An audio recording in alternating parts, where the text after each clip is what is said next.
Let's talk about cultural relevance for a second.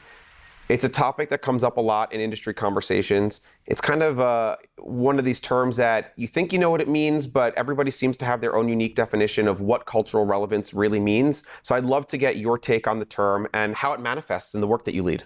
In marketing, a lot of times, the notion is to appeal to as many people as possible in order to get as many eyeballs and more people to buy. And I think the broader you go, the sort of more washed out things get, and you lose your point of view. And so what we've seen is that actually by tightening in on a certain moment, on a certain occasion, actually lends itself to everyone feeling like they can be included and be seen as part of that. So the brand's really involved in Pride Month. We do so much work with the LGBTQ plus community. It's not lip service. It's not a check. It's truly integrating ourselves with our nonprofit partners. It's developing products in concert with the celebration and bringing those resources in-house. And it's just not all consumer facing. It's actually an experience that we bring in to the Sprinkles organization as well. So I think having that 360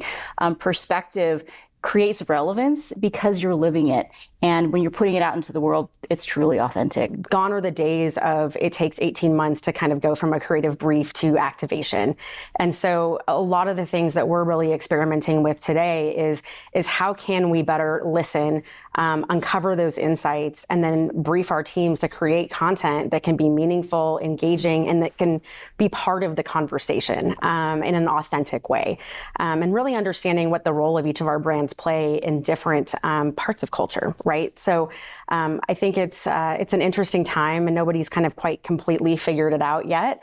But even just thinking through the different mediums and platforms that we have today available to us and the way that we create content, it's about great partnerships and then really kind of thinking about even our brand advocates as creators and ambassadors of our brands as well. When I think about cultural relevance and is it relevant to brand, I think is a brand relevant if it's not culturally relevant? It's like, I guess that's the question. And I would advocate for no, right? I think in today's society where we're really formed around entertainment and experiences and being of the moment, like if your brand is not tapped in and has the ability to kind of capture that, what are you, right? And so at 1111 Media, we are a company literally in the tagline and the narrative is we live at the center of pop culture.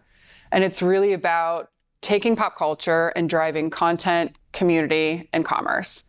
And I think for a company like ours, when our founder is Paris Hilton, who's obviously this icon and probably nobody more iconic when it comes to pop culture, she's someone as kind of a leader and a collaborator that I work with every day. She really transcends from young audiences, which allows us to go into Roblox authentically and create a gamified experience, all the way up to grandmothers, we like to joke, that watched her on The Simple Life, right? Which lets us kind of build campaigns around Y2K resurgence. So we kind of run the full gamut and really having pop culture be the center and core of everything we do and create with the partners we work with. It's what we exist. It's why we exist and what we stand for.